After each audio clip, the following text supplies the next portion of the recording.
Welcome to this episode of the Essential Church Podcast, an ongoing conversation about some of the most important issues facing the local church today. I'm your host, Andrew Arndt, and today I'm going to take you to an interview that Glenn PACKIAM and I did recently with Kyle Strobel. Kyle is the co-author of this book, The Way of the Dragon or The Way of the Lamb, which he wrote together with his friend Jamin Goggin, and the book is essentially a long exploration of the two different approaches to power that we see in the scriptures. The demonic way that uses power for control and manipulation and coercion versus the way of the kingdom, which is all about power manifest in weakness for the sake of love, which Kyle gets into in our conversation. This was a wide-ranging and wonderful conversation that was illuminating on so many fronts. We think that you're really going to be helped by it. Without further commentary from me, here's to the interview. Well, we're with our friend Dr. Kyle Strobel today. Kyle's a PhD from the University of Aberdeen and a systematic theologian who teaches spiritual theology for the Institute for Spiritual Formation at Talbot School of Theology, and he's the author of a number of books, including the most recent, Where Prayer Becomes Real, which we were just talking about off camera. It's apparently doing really well, so we'd encourage you to go out and snag that book. Yes. But we are not talking about that book today. We are talking about this one, which he authored with his friend Jamin Goggin about 4 or 5 years ago, called The Way of the Dragon and The Way of the Lamb. Glenn, I think you endorsed this book when it came out. Somebody else just put it in my hands about 4 or 5 months ago, and I went, oh gosh, this says it so well, like the issues I think that we're facing in the church at large, certainly the evangelical church in our moment. Like, it's really a long examination of the question of power and how do we steward power in a way that reflects the lordship of Jesus. So we're excited to talk about you. We talk about these matters all the time, and so it'd be great to just hear what you have to say about it. Kyle, I'd love to start just some biography here. Tell us some of the story of this book, like for you and Jamin, where did this book come from? What launched the quest to understand power in the way of Jesus? Yeah, Jamin and I we'd actually written a previous book together called Beloved Dust. Mm-hmm. And it was a book on our humanity, what it means to be human, what it means to be a creature. I got to say, Kyle, also another great book. And we used that book during Lent several years ago at our congregation downtown. It's a wonderful Lenten read.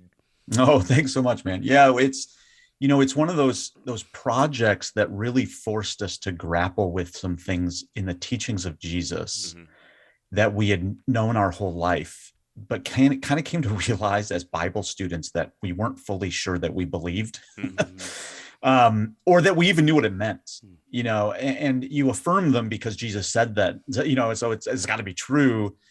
But then we really realized that, like, wow, this doesn't shape my life. And this doesn't shape ministry as we think of it. This doesn't shape how we conceive of a successful sermon and so we really felt a call to write a book about power, but then immediately felt like we can't be the ones to do this. I mean, this is, we were probably both, we were probably young 30s at this point, and we're just like, we're not the ones to do this. Yeah. And that's where that led us to really kind of go along and interview some people that we thought kind of embodied this way. Yeah, that's great. Well, tell us, just so that our listeners here, our viewers, kind of have an idea of what you're talking about. The way that you've broadly set up the two approaches to power are the way of the dragon and the way of the lamb. So why don't you give us, since you're an academic here, and I know that you'll appreciate this, and I know that your students always appreciate things like this, give us a little definition of terms here.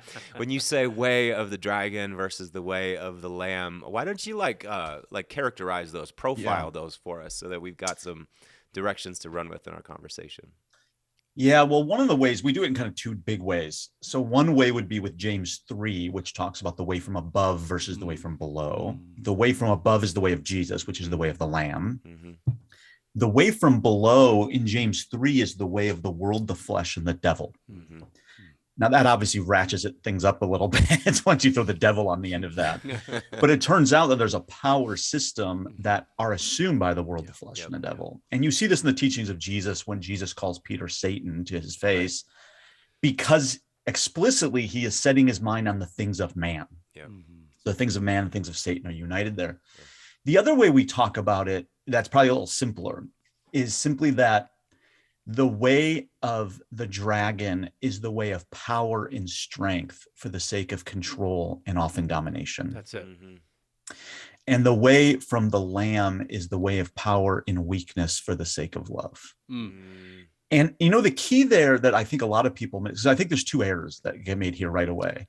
One error is to see power as bad. That's Yep. it. Mhm. That's Right. it. And this is where it's amazing, like some of the feedback we've gotten on the book that have been interesting, because if someone that is, let's say, more on the left-leaning side of things or more progressive, they're tempted to just demonize power. Right. Mm-hmm. But scripture is clear that it's for power. Like the Yes. whole point is power. Yeah. Mm-hmm. And it's not for weakness. Weakness is not a goal. Right. But it's power that's known in weakness. The other side that often tends to be more right-leaning politically, they tend to have a less worry about power and really almost are willing to embrace any power system as long as it leads to the right ends. Exactly. And so those are the two kind of things we recognized.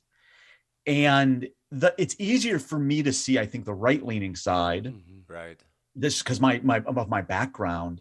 What was interesting on the more progressive leaning side, the person that convinced me this has to be about power was MLK. MLK was adamant about this. Mm-hmm. He says it has to be about because love is power. Mm-hmm.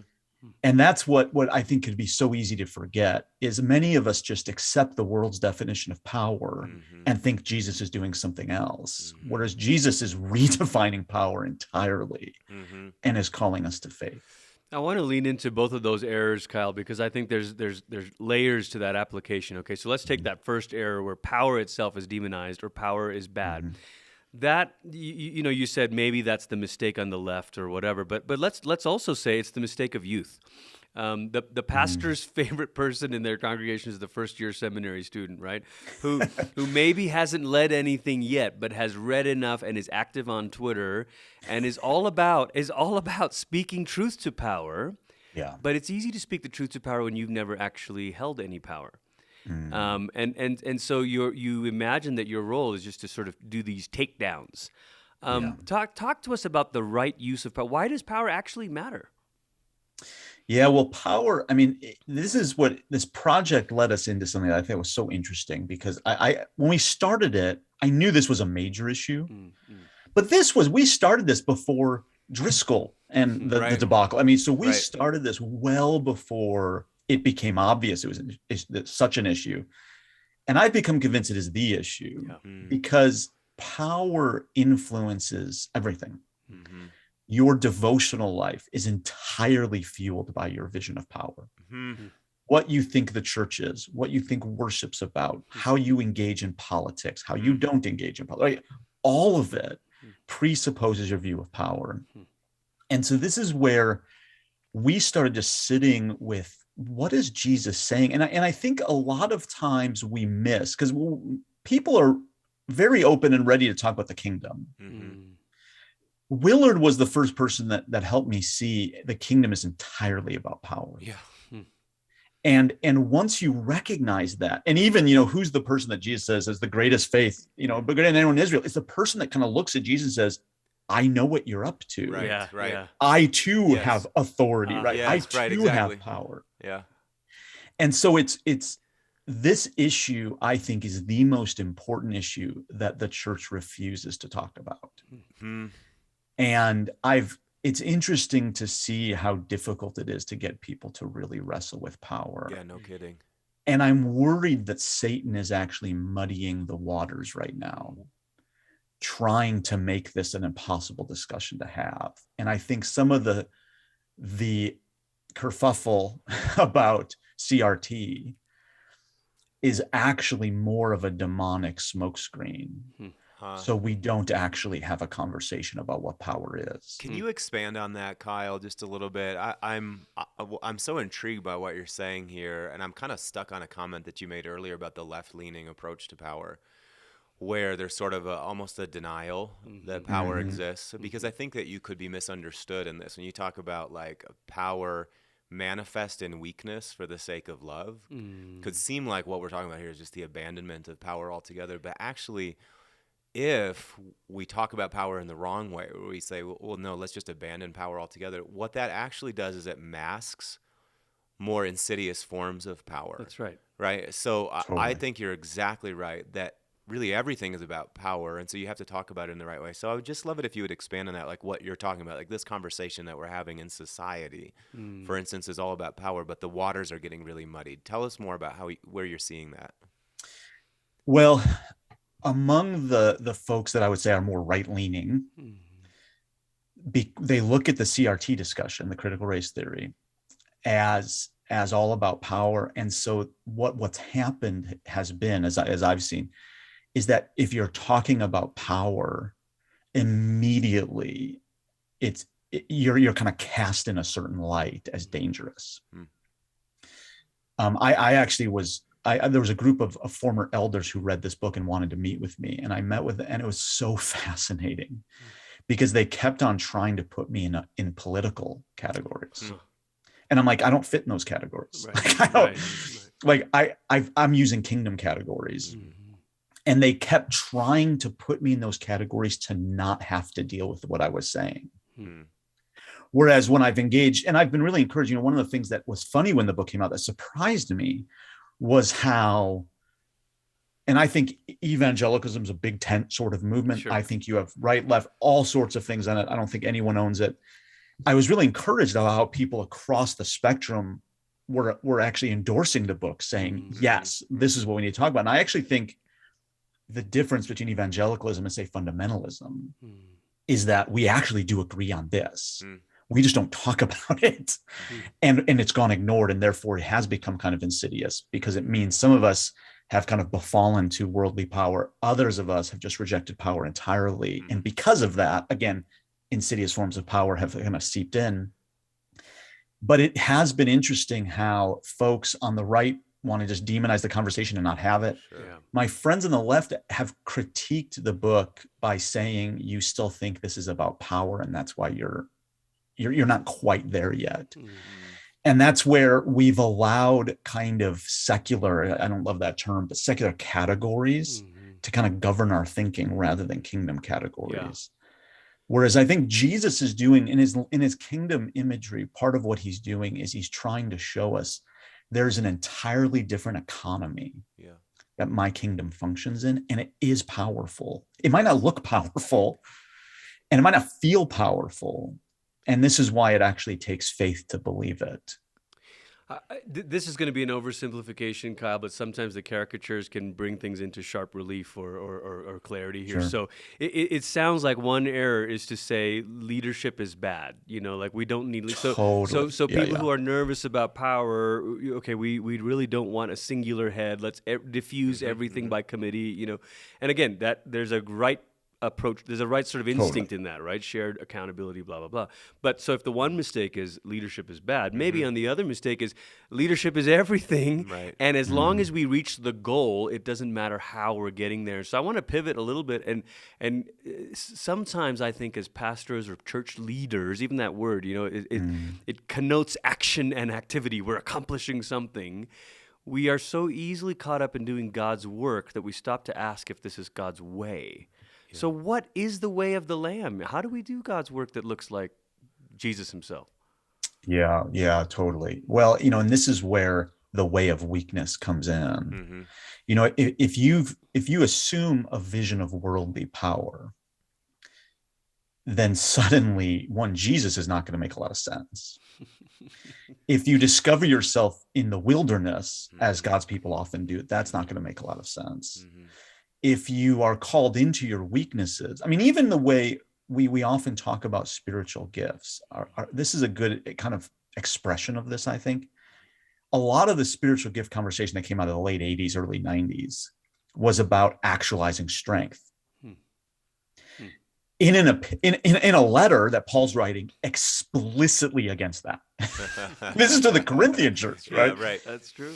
The whole point of that correspondence is that the Corinthians are obsessed with the visible, right, with the incredible, with the, and Paul is constantly going back to the invisible things, to the true power. Yeah. And this culminates in 2 Corinthians 12, where the risen and ascended Lord Jesus tells Paul, my grace is sufficient for you, for my power is made perfect in your weakness. Yeah, right. And we had, in late 80s, early 90s, The whole point of the spiritual gift conversation was so you would never have to minister in your weakness. Right. And that's how a worldly framework can come in Yeah. and can totally redefine how we think about life and ministry. Yeah. And unfortunately, the most devastating thing about that is that it would work. Right. And unfortunately, for the last several decades, it in one sense has kind of quote unquote worked. Yes, pragmatically. Yeah, right. Yeah. Pragmatically, we've gotten things done. How much of this, Kyle, is about, when I read your book, one of the things I kept thinking about was Brennan Manning's term that he often used, talking about the false self, or the imposter syndrome. Yeah. Like, how much are we grabbing at different forms of power because we're trying to shore up some ego deficiency that we have? And I'll just kind of tag another question into that that sort of occurred to me as I was reading because I'm wrestling with this all the time. We steward power and responsibility, authority in people's lives. So how do we do that rightly? And one of the things I was thinking about when I was reading your book was maybe what the way of the Lamb really is just, it's the willingness to be exactly the persons we are under the grace of God with the responsibilities that we've been given. And we're not trying to achieve ourselves through those responsibilities that have been given to us, but we're just, you know what I mean? Like when we talk about weakness or like leading out of your brokenness or whatever, sometimes that can sound so like, I need to talk about all of my problems and my flaws all the time, but I don't know that that's exactly right either. Like how much is it really just a matter of being, or as our friend Steve Cuss says, exactly human-sized, inside of the one life that God has given us and the constellation of responsibilities that he's given to us. And I know that's kind of two convoluted questions together, but yeah, maybe take a I whack think that's at right. them. Yeah, no, I think that's right. I do think for leaders, you're probably right. Like for folks in kind of full-time vocational ministry, the temptation really is to try to kind of construct a self. Yeah. And I do think the fact that true power is love, if we really internalize that, it relates to the second question, because one of the things that'll help us understand is that our value and our identity is received. It's not generated. That's right. That's right. And once we realize that, then is like, so let me just a little bit of my own story. I went to seminary because I wanted to be great. Right.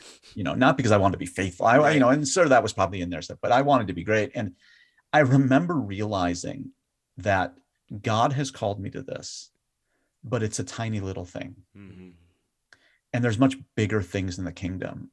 And I fully well knew I'll be more upfront than most. I'll be more visible than many, but I won't be doing the most significant work. But it's still the work I've been called to. And it's tempting to try to go looking for the most significant work rather than what you're called to. But I think the Lord is very clear, and if nowhere else, then certainly in the Corinthian correspondence, 1 Corinthians in particular, it's the most visible parts are actually, it's not like the body, the human body. Right. It's the parts that we hide, the parts we're shameful of. Those are actually the more significant parts. Which means, and I'm thinking through this about we have these sort of subtle frames or assumptions that pastors, and this is a podcast where a lot of church leaders are listening, these subtle sort of presuppositions that we work with. And I'll name a couple of them. A person has a big church. He's a great leader. Right. She's a great leader. A person doesn't have a big church. Well, they're not a great leader. And these sorts of false correlations, that's way of the dragon kind of stuff. Totally. Where else do you see exactly it in right. evangelicalism? Yeah, well, I mean, that's a really clear one. And that you can go through every church position that way too. Yep. Worship leader, youth pastor, right? Yep. Like it shows up. I think the average person that attends churches often will weigh churches that way. Sure. Like, I go to this church, which is more significant than that church because of X, Y, and Z. I read the books of these sorts of people, and that's meaningful because of there's all sorts of ways we do it. I even think, think about the language that we use after a church service. Wow, God really showed up. And really what that person is saying is, God did what I wanted him to do. Yeah, that's Right? That's right. Because when you left feeling like God was absent, that was also God really showing up. Mm-hmm. When Paul is given the thorn of the flesh, which is a messenger of Satan, it's a gift from God. And that means that was God really showing up. Mm-hmm. Right. And yet it's interesting how often we judge things based on a certain experience, a certain visible. I mean, it's so interesting how often. I mean, 2 Corinthians is the key letter here. Yeah. But if you set your mind on the things that are seen, they're fading. The unseen Yes, things yes, are what yes. don't fade. Yes. And so we need to reimagine. I mean, I think of, again, Willard and how he would talk about the woman, the widow who gave the mite. Mm-hmm. She actually gave more money. Her mite will do more in the kingdom. Right.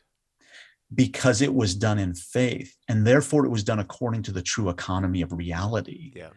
The hordes of money that, and I'm a person that works at a Christian university, and like all Christian organizations are fundraising all the time, right? Like, I understand we need money to do things, but on that view of things, it's not merely more money. Right. It's faithful money. Yeah, that's good. And we need to actually judge how we're doing based on what we're called to in the kingdom and in the kingdom economy, right? So good. It's, as Willard loved to say, it's not only doing Jesus things, it's doing them in Jesus's ways. Yes. And that means it's going to require faith, which is not sight. Yeah. Kyle, I love what you're saying here. As you've been talking, I've been thinking about the temptation narrative of Jesus. And what is the Jesus way? He refuses any path of sonship that does not come in his Father's way and in his Father's time, and also doesn't involve the cross. That's so it. in Always the gotta have the cross. in the wilderness, he's given opportunities to circumvent that, and he won't. That's the call for all of us as leaders: is that we refuse any influence that doesn't come to us in God's way and God's time, and that also doesn't involve a cross. So I want to, in the few minutes that we have left, I want you to get down to brass tacks here for us. This podcast, it's mostly leaders, church leaders that are listening to this. So they're thinking about, how do I actually do this in my ministry? Yeah. Can you talk about what it looks like to be a senior pastor, a lead pastor, a ministry leader who leads with power manifest in weakness for the sake of love, okay? And that's not an abdication of power. It's not a giving up of power. It's also not a demonic grasping after power. Just maybe paint some little pictures for us. Give us some examples of what it might look like. Stoke our imaginations here. Yeah, well, I mean, the first will be just kind of a mental reframing. Like, our church is powerful insofar as it is loving, right? Not insofar as it is big, not insofar as it is influential politically or community, like insofar as it's love. But very practically, I would say attend to places that you have natural strength. Most pastors I know are naturally gifted public speakers. That is your weakness now. Because that means your temptation is, and you fully well know this, is that you will be tempted to wield your natural abilities to get things done. Wow. Are you a good natural leader? You will be tempted to. Now, it's a better scenario to be like Moses, quite honestly. Like, well, God, I'll do anything you want as long as I don't have to speak. Yeah. Great, you're my mouthpiece, right? Like, that's a better scenario because you're desperate. You're going to throw yourself on God. If you are a naturally gifted rhetorician, your temptation is to rely on yourself, to wield your flesh for the sake of winning. Wow. And so if God has called you into that area, it's not now, well, I guess I can't be a public speaker. I can't preach. I can't. No, it's not that. But he has called you into a place of wild temptation for you. That now you need to construct systems, perhaps. Maybe that's accountability systems with an elder board. You need to attend very carefully with your spouse, with your close friends, with yourself in prayer. Lord, how am I tempted not to trust you?